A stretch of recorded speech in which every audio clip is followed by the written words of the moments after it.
ঝালকাঠির সুগন্ধা নদীতে অভিযান ১০ লঞ্চে অগ্নিকাণ্ডের ঘটনায় ৩ বছর আজ।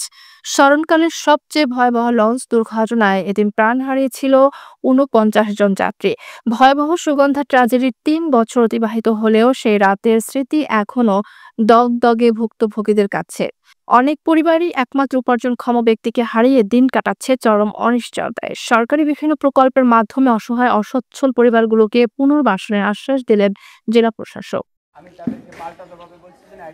২০২১ সালের ২৩ ডিসেম্বর ঢাকা থেকে বরগুনাগামী অভিযান ১০ লঞ্চে সদ্য প্রসবজাত সন্তানকে দেখতে বরগুনা আসছিলেন বেতাগী উপজেলার কাজিরাবাদ ইউনিয়নের রিয়াজ হাওলাদার।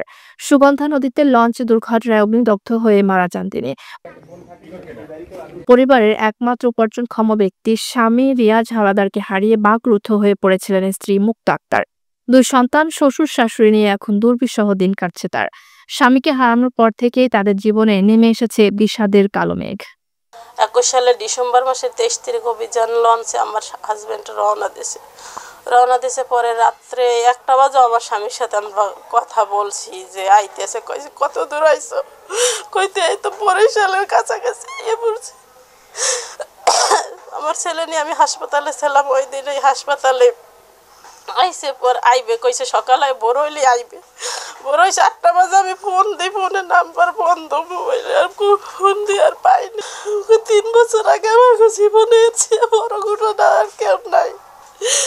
আর ছোট ছেলে তো বাপ কিরে কয় বোঝে না। কেউ যদি বাড়িতে আয় ওই ঘরের আমার দেওয়ার বাসার এরা যদি আয় কয় আমার আব্বু আইবে, আমার আব্বু কয় তোমার আব্বু ঢাকা গেছে নাহলে বিদেশ গেছে। এই দুর্ঘটনায় কেড়ে নিয়েছে কারো ভাই, কারো বোন, কারো মা বাবা, আবার কারো প্রিয় সন্তান। অগ্নিকাণ্ডের ৩ বছর পর স্বজনদের কাছে প্রিয়জন হারানোর স্মৃতি দগদগ করছে। লঞ্চে আমার বাবা মারা গেছে, দুর্ঘটনায় মারা গেছে। তখন আমি সলাবাঙ্গা মাদ্রাসায় পড়ি। এই দিন আইলে তো মনে ওঠে, ওই বই বই কান্দি চিন্তা করি কিন্তু কি করবো ওই দিন থাকলে তো আইয়া বসতে আসতে চলিয়ে গেছে, কি করবো আর করার কিছু আছে? ওই যদি একখানে দোকান বইতাম তাই চিন্তা করতাম আজকে পয়সা চাকরি করে, এখন এই চা খাইতেছি পয়সা নাই। এখন যদি ২০০০ টাকা চাইতাম তাইতে এখন দেবে কেটা? এই আর কি কম যাইয়ে পাইছে শহরে উঠেই। দেখুন, আসলে ২৩ ডিসেম্বর এই যে অভিযান ১০ লঞ্চের একজন যাত্রী ছিলাম আমি। তো সেখানের যে ঘটনা, এই ঘটনা আসলে বর্ণনা করতে গেলে আসলে গায়ের পশম দাঁড়িয়ে যাওয়ার মতন একটি ঘটনা। এটি আসলে কোনোভাবে ব্যাখ্যা করতে আমরা চাই না, ওই কষ্টটা আসলে ভুলতেই আমরা চাই, এটি সবথেকে বড় বাস্তবতা। ওই দিন আমি ৩য় তলার যাত্রী ছিলাম। মাস্টার কেবিনের ৩টা কেবিন পরে, ২ অথবা ৩টা। তো ওই দিন রাত্র ২টার দিকেও আমি জেগেছিলাম। এরপরে ওখানকার ওই দিনের লঞ্চের যে বিকট একটা শব্দ হচ্ছিল, যেটি নিয়ে অনেক আলোচনা ইতিমধ্যে হয়েছে, সেই শব্দটার ব্যাপারে কিন্তু মাস্টারকে প্রশ্ন করেছিলেন একজন যাত্রী যে আসলে লঞ্চের এমন আওয়াজটা আসলে কেন। তখন বলছিলেন যে গতকালকে আমরা এটা সারানো হয়েছে, কোনো সমস্যা নেই, এমন কথাও কিন্তু বলছিলেন। এরপরই তার প্রায় আধা ঘন্টা বা ৪৫ মিনিট পরেই কিন্তু এই ঘটনা। তো প্রথমে লঞ্চটি গিয়ে গাবখান যে সেতু, সেই সেতুর একটা পাড়ে, অর্থাৎ ট্যাকের হাট নামক একটি জায়গা, সেখানে কিন্তু প্রথমে লঞ্চটি অবতরণ করে।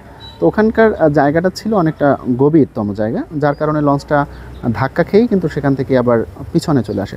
ওখানেও যদি লঞ্চটাকে আটকানো যেত তাহলে অনেক মানুষই কিন্তু বেঁচে যেতে পারত, এমনটা ওখানকার বাস্তব একজন আমি ছিলাম বিদায় বলতে পারছি।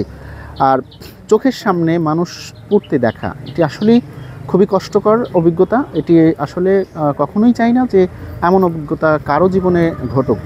এরপর ওখান থেকে লঞ্চটি ভাসতে গিয়ে ঝালকাঠির অপর প্রান্তে, ওটা পোনাবালিয়া ইউনিয়ন নামক একটি জায়গা, সেখানে গিয়ে থামে এবং সেখানে আমরা নামতে সক্ষম হই।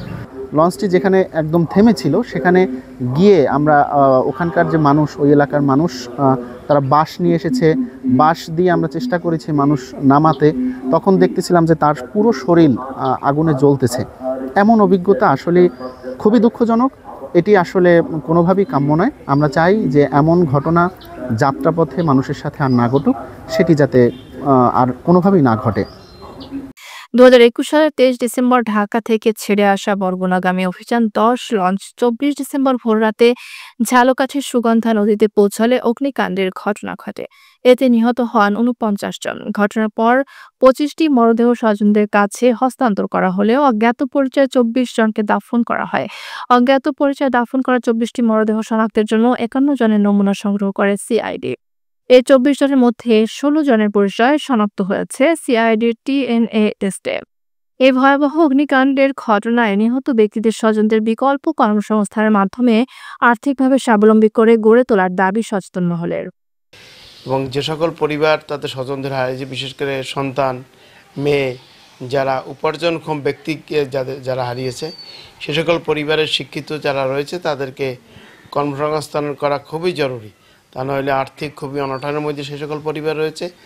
তা আমরা ইতিমধ্যে লক্ষ্য করেছি প্রাইভেট সেক্টরে 2-4 জন উদ্যোক্তা এগিয়ে এসেছে, কিন্তু সরকারের পক্ষ থেকে এই সমস্ত পরিবারকে যেভাবে কর্মসংস্থান করা দরকার সেটা এখনও দেখিনি। আমরা দাবি জানাবো তারাও আরও উদ্যোগী হবেন এই সকল পরিবারকে সদস্যদের কর্মক্ষমতা যাতে হয়, যারা যাতে কর্মসংস্থান পায় সেই ব্যাপারে উদ্যোগ নেওয়ার জন্য। স্মরণকালের ভয়াবহ এই লঞ্চ দুর্ঘটনায় নিহত অসচ্ছল অসহায় পরিবারগুলোকে বিভিন্ন সরকারি প্রকল্পের মাধ্যমে সহায়তার আশ্বাস দিলেন বরগুনার জেলা প্রশাসক।